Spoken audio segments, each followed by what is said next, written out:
Hi guys, so mag-withdraw tayo dito sa luxury car addiction. Tingnan natin kung paying pa ba sila or nagpapa-withdraw pa ba sila. So, may 5% to na withdrawal fee. Mhm. Mhm. 280. So, 207 lang po yung darating sa akin. So, submitted successfully na siya guys. So, payment in progress na siya. Bawin-bawin na rin natin yung ating in-invest na 580 yata. 560 pala. Ayan guys, dumating na agad. You have received 207. Sobrang bilis guys, wala pang 2 minutes or 1 minute. No, seconds lang dumating na siya sa ating Gcash. No? Ayan. So, success na siya. You have received 207 pesos. So, yung aking in-invest pala guys, para araw-araw ka makapag-withdraw.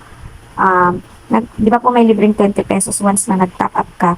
So, dito itong product lang na po ito yung inabil ko. Yung sa normal, yung 300 pesos. So, ang daily income naman is 42.72, hourly earnings 1.78. Sa VIP naman po, yung 280.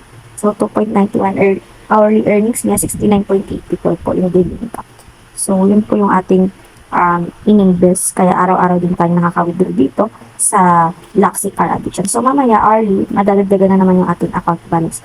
So, inano ko pala dito guys, ni-recharge ko is 560 pesos lang. Ayun.